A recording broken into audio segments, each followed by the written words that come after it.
मेरा समाज वो नहीं है जो होली को मनाता है। मेरा समाज वो है जो होलिका को शहादत दिवस के रूप में मनाता है। हम ये कहते हैं कि आज के दिन जैसे मनीषा वाल्मीकि के साथ में हुआ, वैसे ही होलिका के साथ में हुआ, वैसे ही मनुवादियों ने सैकड़ों साल हज़ारों साल पहले किया था, वैसे ही वर्तमान में कर रहे हैं। उनके लिए इस देश की SC ST OBC माइनॉरिटी की बहन बेटियों की इज्जत कोई इसको तार तार कर देना कोई नई बात नहीं है। ये पुराना होलिका से लेकर के आज तक का इनका इतिहास है। और जो अंतानी जी आप कह रहे हैं कि हमारे ही समाज के लोग हैं जो होली मना रहे हैं, तो वो अनभिज्ञ हैं, अनपढ़ हैं, कुपढ़ हैं, गवार हैं। उनको नहीं पता उनका इतिहास क्या है, क्योंकि बाबा साहब डॉक्टर अम्बेडकर ने कहा था कि गुलामों का कोई त्यौहार नहीं होता है, वो वही त्यौहार मनाना शुरू कर देते। देखिए, उसको लेकर बड़ी भ्रांतियां हैं। आप बहुजन समाज के प्रखर आवाज़ हैं। क्या बहुजनों को होली मनानी चाहिए या नहीं, इस पर क्या बहुजन महापुरुषों का कहना है और आपका क्या कहना है? देखिए, मुझे बड़ा दुख होता है कि मैं उस देश में रहता हूँ जहाँ एक महिला को जलाने के बाद में, उसकी हत्या करने के बाद, उसके साथ बलात्कार करने के बाद में जश्न मनाया जाता हो। मैं ऐसे देश में रहता हूँ कि जहाँ लोग ये सवाल नहीं करते हैं कि ऐसी रूढ़िवादी समाज को हम क्या कहें, जो ये भी सवाल नहीं कर रहा है कि ऐसे त्योहारों को क्यों मनाया जा रहा है। मैं समझता हूँ ये गलत है। अगर हम इसके थोड़े से इसके परिचय में जाएंगे तो पता चलेगा कि जो हरदोई उत्तर प्रदेश का एक ज़िला है जिसको हरिद्रोही कहा जाता है। हरिद्रोही का मतलब है भगवान को ना मानने वाले लोग। और आज भी आप हरदोई में जाएंगे तो आपको पता चलेगा कि वहाँ हरदोई के जो लोग हैं, हरिद्रोही जिनको कहा जाता है, यानी जिनको नास्तिक कहा जाता है, वो लोग आज भी हरदी को हरदी नहीं कहते, हरदी कहते हैं।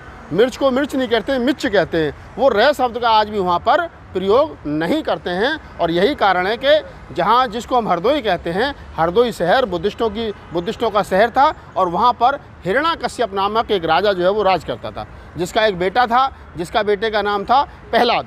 प्रहलाद को अक्सर वहाँ के मनुवादी लोग जो हैं वो उसको अपने चुंगल में करने के लिए, जैसा होता है कि कोई आदमी अम्बेडकरवादी हो, कोई बुद्धिस्ट हो, तो उसकी औलाद को मनुवादी लोग किसी ना किसी तरीके से ख़राब करने के चक्कर में लग जाते हैं, उसको बिगाड़ने के चक्कर में लग जाते हैं। तो ठीक इसी प्रकार, क्योंकि हिरण्याकश्यप जो था वो मूल निवासी राजा था, और मूल निवासी राजा होने के साथ साथ बुद्धिस्ट था, बुद्ध का फॉलोवर था, और वो कहीं ना कहीं मनुवादियों की नज़र में खटकता था। इसलिए उस राज करने की जगह को मनुवादियों ने हरिद्रोही का नाम भी दे दिया कि यह भगवान के विरोधी लोग हैं, जिसको हरिद्रोही कहा जाता है, जिसको हम आज की तारीख में हरदोई कहते हैं। वहाँ पर हिरण्याकश्यप के बेटे को, प्रहलाद को, जब लोगों ने नशे की लत लगा दी, और नशे की लत में इस कदर हो गया कि वो पागल हो गया। जैसे कि आज की तारीख में आप देखेंगे, आपको रोड पर चलते फिरते घूमते ना जाने कितने नशेड़ी, कितने भांग चरस गांजा पीने वाले लोग जो वो रोड पर पड़े मिल जाएंगे, एक दूसरे के साथ बदतमीजी करते मिल जाएंगे, कोई रुमाल में रख करके कुछ सूंघता हुआ मिल जाएगा पागल की स्थिति में। तो ठीक उसी प्रकार से प्रहलाद की स्थिति रही। एक दिन हिरण्याकश्यप ने प्रहलाद को गुस्से में घर से मार पीट करके भगा दिया। और जब भगा दिया तो वो अपने दोस्तों के साथ कहीं बैठ करके टीले पर अपने यार दोस्तों के साथ में भांग चरस गांजा पी रहा था। और क्योंकि होली जो थी वो हिरण्याकश्यप की बहन थी और प्रहलाद की बुआ थी, तो अक्सर देखा जाता है कि बुआ को भतीजा हमेशा प्यारा होता है।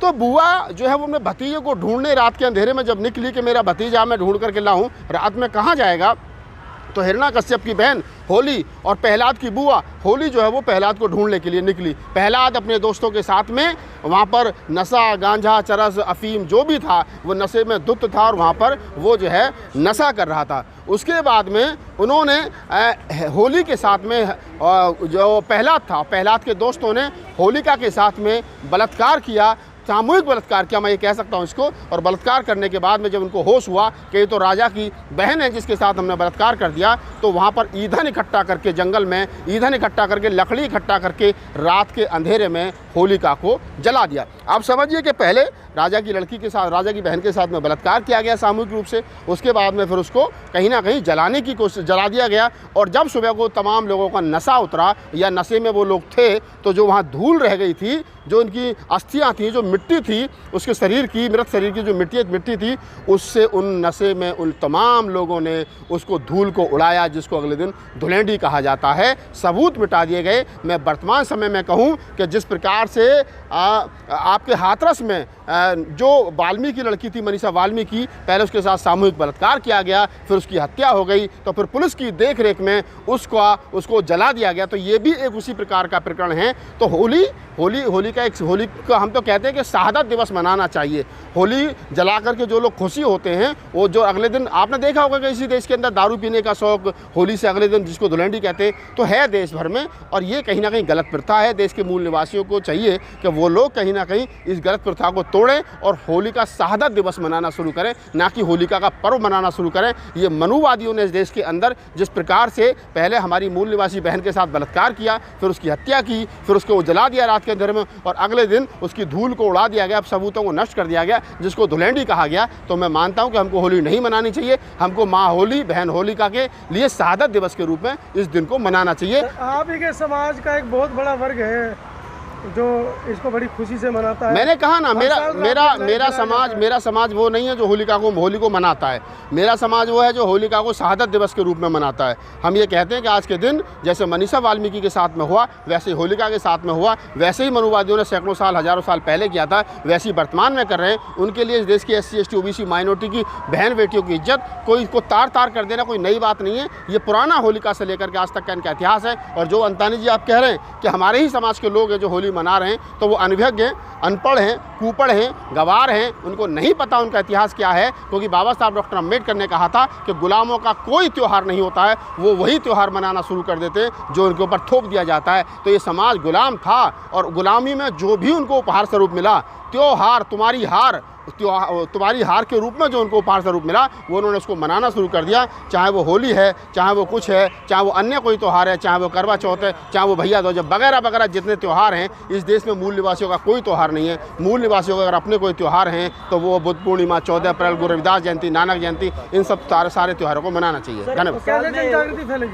नहीं, समाज में हमारे जैसे लोग बोल रहे हैं, नई पीढ़ी आ रही है, पढ़ रही है, लिख रही है, मूवमेंट को समझ रही है, तो जागृति आएगी बिल्कुल निश्चित रूप से। लेकिन कुछ लोग हैं जो एंजॉय करने के मूड में इस त्यौहार को मनाते हैं, वो लोग मना रहे हैं। लेकिन कुछ लोगों को मैंने ऐसा भी देखा है कि जिनको जानकारी है और वो जानकारी होने के बावजूद ही मना रहे हैं। पिछली बार बड़ा हाय तौबा हुआ था, लक्ष्मण यादव के मुंह पर किसी ने रंग लगा दिया, तो लक्ष्मण यादव को सफाई देनी पड़ी, रतन लाल सर को सफाई देनी पड़ी। तो बहुत सारी चीज़ें हैं हमारे दरवाजे में। मैं जिस बिल्डिंग में रहता हूँ, मैं 3rd फ्लोर पर रहता हूँ, मेरे नीचे ठाकुर साहब रहते, ऊपर पंडित जी रहते। मैं होली के दिन अपने घर से बाहर निकला घूमने के लिए, उनका छोटा बच्चा आया, भागता हुआ मुझे रंग लगा दिया। तो ये भी सच्चाई है कि हम इसी सोसाइटी में रहते हैं, और उनमें से आधे से ज़्यादा लोग ऐसे हैं जिनके दिमाग में ये बात मनुवादियों ने फिट कर दी है कि होली का जो थी वो प्रहलाद जो था भक्त था, और होली में जल गई और प्रहलाद बच गया। तो ये कहीं ना कहीं सबूतों के साथ छेड़छाड़ है। और मैं फिर कहूँगा लेकिन जो प्रहलाद था वो नशेड़ी, जैसा आप बता रहे हैं, नशे की लत में धुत था, लेकिन उसको कोई मानने के लिए तैयार नहीं है। कोई बात नहीं मानेंगे, अपनी मानेंगे, 10 साल 20 साल 50 साल के बाद मानेंगे।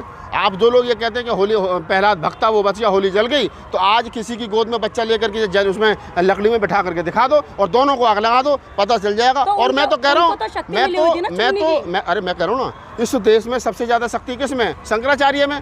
तो शंकराचार्य को लकड़ियों में बिठाओ होली के दिन और आग लगाओ। अगर उसमें शक्ति होगी तो बच जाएगा, नहीं होगी तो नहीं बचेगा। तो खुद अस्पताल में पड़े। हाँ, तो मैं वही तो कह रहा हूँ। तो आप इस बात को समझिए कि इस देश के अंदर SC ST OBC माइनॉरिटी के जो लोग हैं, उनको चाहिए कि वो अपने इतिहास को समझें। और मैं फिर कह रहा हूँ कि बाबा साहब डॉक्टर अम्बेडकर ने कहा है कि गुलामों का कोई त्यौहार नहीं होता है। उनके ऊपर जो उपहार स्वरूप उनको थोप दिया जाता है, वो उसी को उत्साह के रूप में मनाने लगते हैं। धन्यवाद।